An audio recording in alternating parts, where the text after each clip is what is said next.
Welcome to Growing Bremerton Together with Mayor Patty Lent. My two guests today are Sarah Ashawi and Allison Satter. Both work in community development for the city of Bremerton. They've got interesting stories and some very good growth plans that are taking place in our city. Stay with us.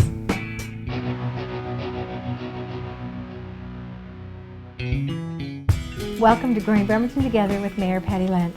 I have two guests today, and my very first one is Allison Satter. Welcome, Allison. Thank you. First, we want to learn a little bit about your background and where you grew up, and then how you ended up in Kitsap County. Oh, well, actually, I am from Los Angeles, but I moved up here in third grade, so I really consider myself a Bremertonian.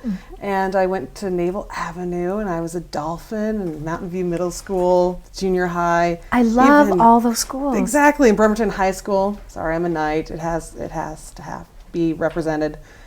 And so I grew up here and went to college at Western Washington University. In Bellingham? In Bellingham. And out of college, I landed a job with the city of Bremerton, my hometown. Even though I applied for everything, it kind of landed that way. And I was super excited to go back to my hometown to actually make a difference. So it was really neat and a good opportunity. So all through school, you really knew you wanted to be in some kind of planning, environmental or city planning? Oh, well, I actually went to Huxley up at Western Washington University, and so that was an environmental college. So yeah, my focus was on the environment, and it kind of just landed on the city planning, and that's where I realized I could make a difference. So and you are. Thank you. You have been with the city, you said almost 8 years? 8.5 years. 8.5 years. Yeah. It's gone fast, hasn't It's gone by so incredibly fast. Now you're married and you've got cats or dogs? I have one cat.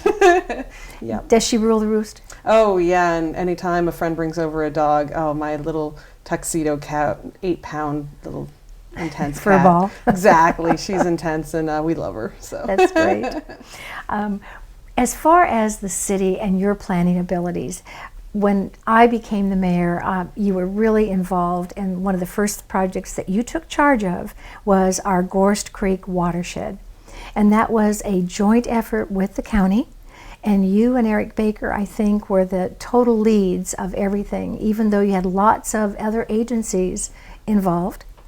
Yeah, it was one of my first projects as a long-range planner. I was with the city and did 5-6 years of current planning, so I got to learn the code really well. And then I had this opportunity to work with this joint effort with Kitsap County on Gorst, and because currently right now Gorst is not within the city limits, it's in our urban growth area, so one day we may be able to annex it. And the idea is, as sewer was installed within Gorst, we knew that it had the potential to go and become something bigger. So we looked at it as an opportunity to work with Kitsap County and go, as we know one day it potentially could become the gateway to Bremerton, we would like to have some say in how this kind of gets developed, and Kitsap County saw this as a great opportunity. And yeah, we went forward and worked with them for about, it was about an 18-month project. And yeah, we got a plan adopted. So as people develop in Gorst, there is consideration on what Bremerton wants and also Kitsap County. So it was actually a great joint effort. It was, and because of your efforts, the city actually won a tremendous prize. It was the Governor's Award presented to the Association of Washington Cities. I got to be the recipient of that, but they named all the different agencies. One of the best things that was said by the governor was, because of your outreach, and you and your team knocked on every door, whether it was business or not, and you brought so many people to the table. There's always going to be some that don't like everything we're doing, but the finished product was such a delight, and we're all excited about how we move forward. Exactly, and it was actually amazing because, like as you said, we knocked on everyone's doors. The business owners were really supportive, and including even the community came out. And though the gorse was kind of within consideration, you know, as there is the endangered stillheads and everything there, the community came out and said we want to, you know, be environmentally sensitive and considerate of it. So it was nice to have the support of the community to go forward and to adopt this plan. Now you're in even as an important plan, because there's a mandate, and we know, but our audience doesn't know, that back in 1991 there was a law passed in Olympia, and it was the Growth Management Act. So all 39 counties had to take and participate in planned growth.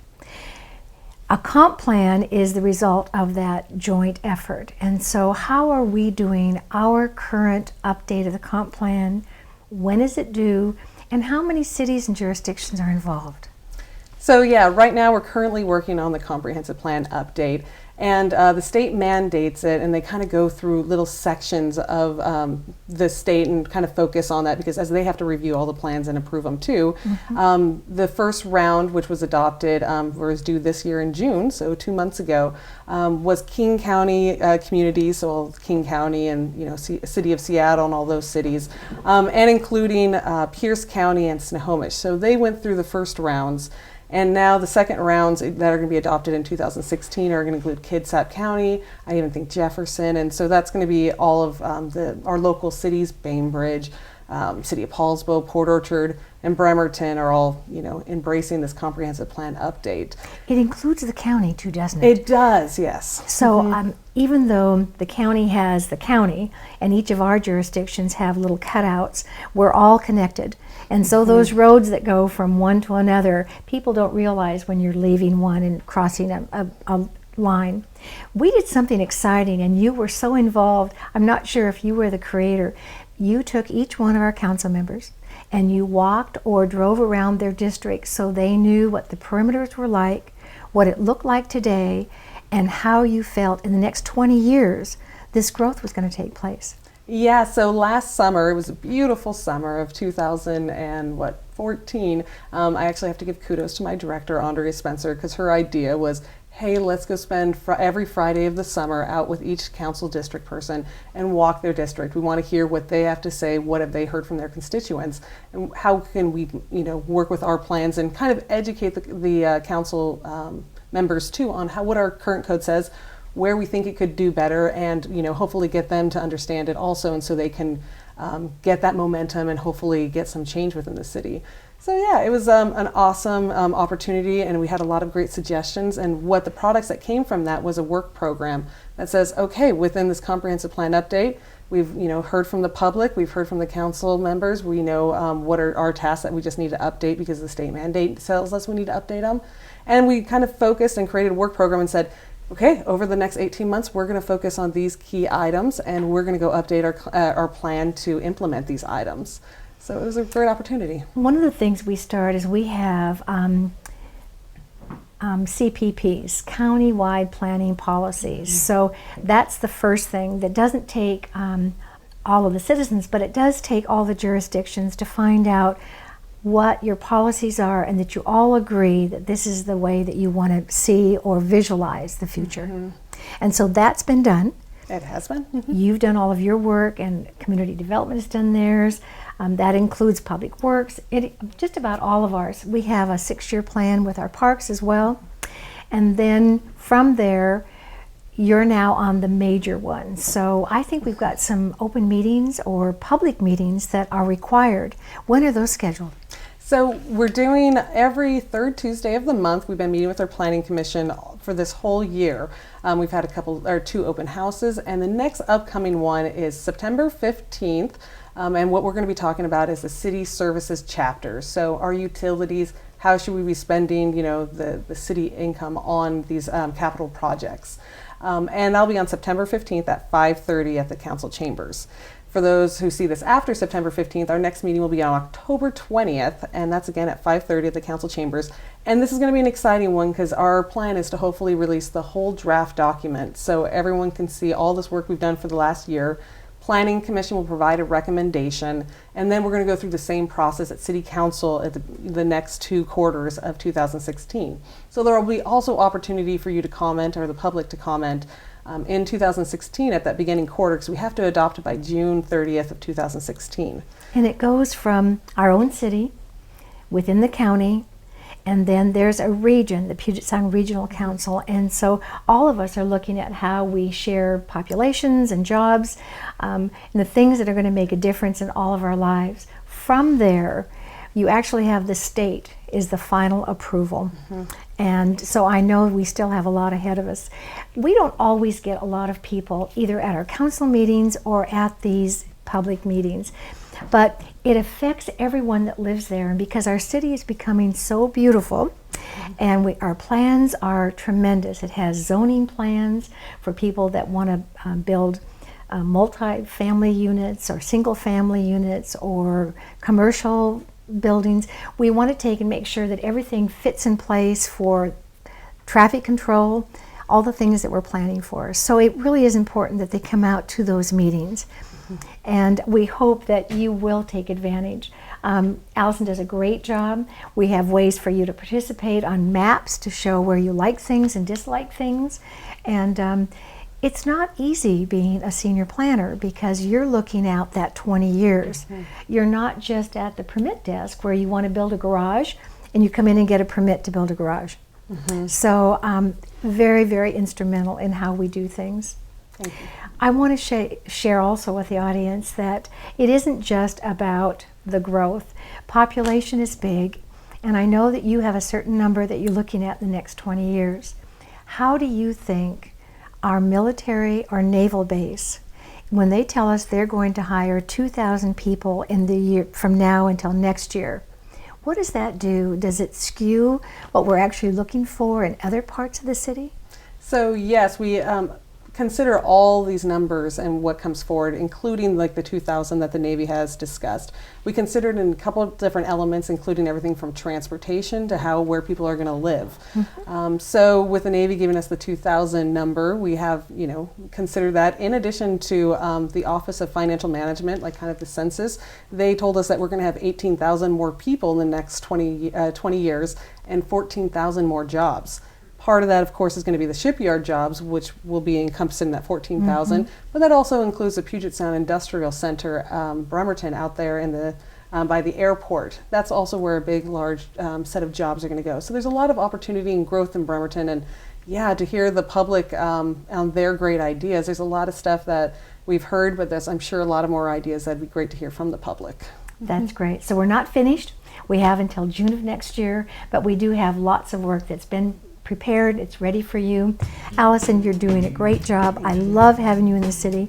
Haven't met your cat yet, but I do know her husband. So I wish you the very best, and I'm going to be right beside you as we move forward growing Bremerton. Thanks for being my guest. Thank you. Stay with us.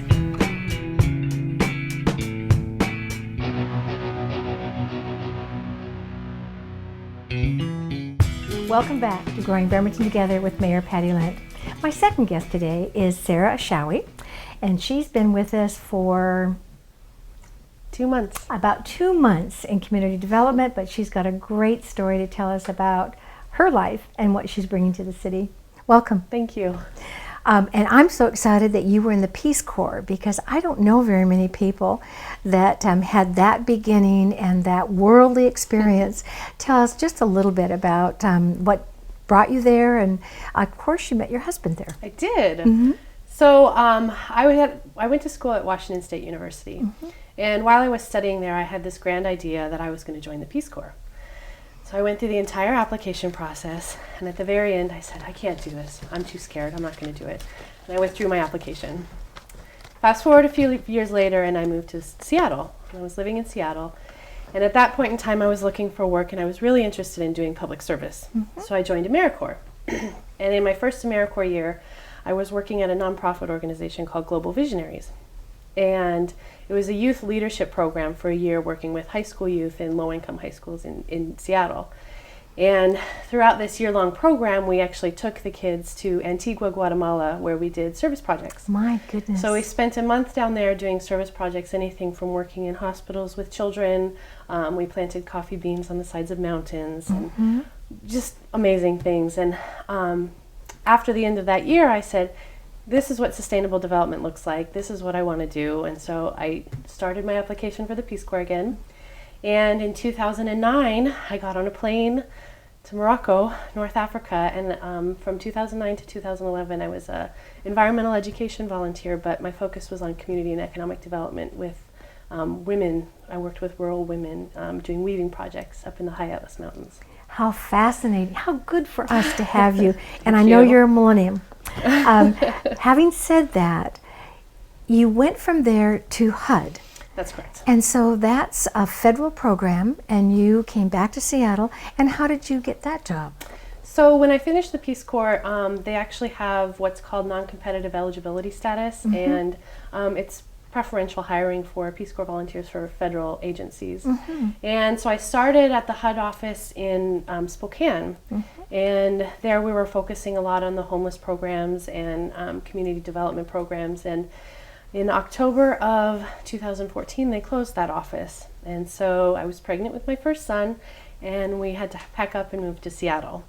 So we moved to Seattle, and I started working in the Seattle regional office of HUD.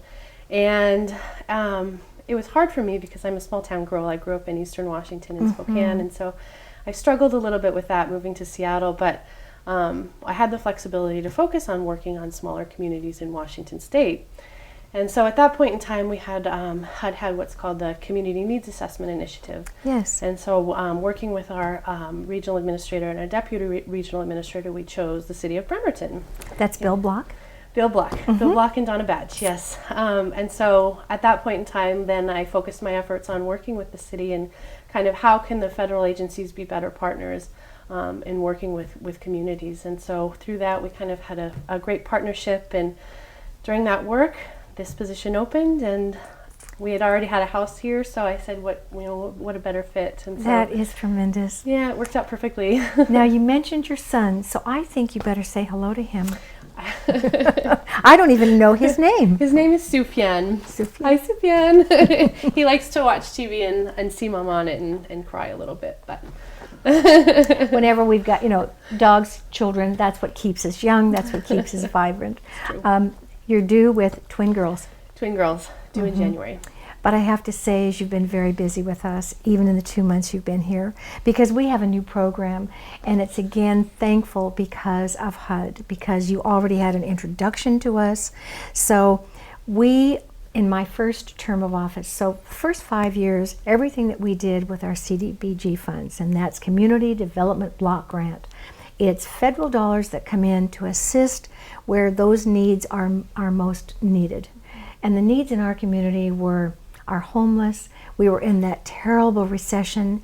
People were losing their jobs. We needed food for the food line. We needed weatherization to keep people in their houses. We had all kinds of things going on that were of take care. Now that those people are a little more stable, they have jobs, they have places they're living, and those that don't have jobs need jobs. So our next focus with those dollars is to see if we can get a return on our investment, leverage them, and do something to make the city of Bremerton vibrant. We need housing on top of existing buildings. Yep. We need to bring the buildings into code. And please tell us how that can happen. Absolutely. So what we've decided to do is HUD requires what's called a 5-year consolidated plan. And in that plan, we decided to focus our dollars in 2 target zones. The first target zone is from Fountain Park to Evergreen Rotary Park and over to Chester Avenue. And with that money, we're hoping to focus on capital projects and more importantly, bringing a lot of the buildings downtown up to code, creating some more commercial investment downtown as well as some affordable housing. Within that, we also have targeted a smaller area downtown which is designated as a blight zone, mainly because there's so many vacant buildings. Yes. But focusing those dollars on those buildings to again bring them up to code. And then the last piece of that is just creating economic development citywide. And so this plan is in place for the next 5 years. And so these targeted dollars are going to these specific areas of the city as well as economic development. So we're hoping that we're kind of hoping for a 3-phase process. The first phase would be bringing these buildings up to a standard that would create both affordable housing and commercial investment downtown. The second would be actually getting jobs, creating jobs in these commercial environments as well as getting residents in some of these affordable housing units. And then the third, kind of creating a welcoming public space through green streetscapes, handicap accessible sidewalks, and just piggybacking on the idea that downtown Bremerton is a place where people want to be. And so making it a warm and welcoming environment is where we're planning on spending our. That's exciting. This year, it's 25 years since the ADA Act. So, accessibility for disabled, ADA is Americans with Disabilities. Americans with Disabilities. And so 25 years they've had this program. They're just now, and not just in Bremerton or Kitsap County, across the entire nation, everyone is kind of focused on making it available for people to cross sidewalks and crosswalks and on all kinds of accessibility. This is a big part of bringing our buildings up to code. Absolutely. So it's more for everyone than it is just for an incentive to get people. We've got some great little shops and stores and businesses that are opening up, but if there are one or two on a street, we want them to be successful. And I think this particular program is going to make that happen. Yes. It's going to fill up the entire street, so more people are there, more activities taking place. Mm-hmm. And we're really trying to focus on organizations that are helping create as well as sustain businesses. So I think having that initial investment in creation of businesses is wonderful, but I think actually having that second push in sustaining the businesses is a critical piece as well that's been missing in the past. So we're happy to continue that going I forward. think that's exciting. I know that the Public Works Department works with you, and we're doing all those streetscapes. Everyone knows in Bremerton that we've got detours everywhere because we just finished one project, that Lower Wheaton Way, and all of a sudden we've got Washington, and with all the activities coming up for the balance of the year, that's going to be finished in a couple of months. Those streetscapes fit into your program as well. Absolutely. So that it's an inviting, it clears the path for people to utilize all the different pedestrians, the multimodals, so there's different ways of activating, getting around Bremerton. It's not just walking or cars, but the bicycles. We don't have skateboards, we have the skateboard parks. So living here, you have an investment. Yes. So it isn't just for the work that you do, it's for your family and for the next generation. Yes. Yep. So that's pretty exciting. What's the one thing that you feel is the best contribution that you're bringing besides this change in using those dollars? I think passion. And do you think even your time when you were in the Peace Corps, the things that you learned? Yeah, the Peace Corps is a strange and wild animal to kind of explain. It's one of those things where you can kind of go into a community and really step back and listen to what the needs of the citizens or the people that you're working for, listen to what their needs are with kind of just keeping your mouth shut. And that was one of the most important skills that I gained in the Peace Corps, was that ability to just listen and understand the needs of the community. And I think that's a great strength that I bring to the city, and I hope that I can kind of use that going forward. That's great. Bremerton, of all the cities in Kitsap County, has the most ethnicity. We have a broad range of all kinds of populations, so it makes us excited to have you on board, to have the things that are going on. And so you've already had public meetings and you've presented to council. Yes. I think they're going to vote on this anytime now, and this will be in place for the next 5 years. Yeah, so we've had a series of public meetings. The last one was actually last night, September 1st. And we have one coming up in the end of October to actually finalize all of our actions for the next 2016 program year and all of the funding recommendations that we'll be going through. We've actually released our request for funding proposals on September 1st, and that's running all through the month of September, and we're expecting that applicants will come out in droves to help us with our projects. Make a difference. Forward. Absolutely. It's a great invitation. We look forward to having great successes. Good success with the new babies and with what you're doing for the city of Bremerton. It's been wonderful having both of our guests today. We'll join you next time with Growing Bremerton Together and Mayor Patty Lent.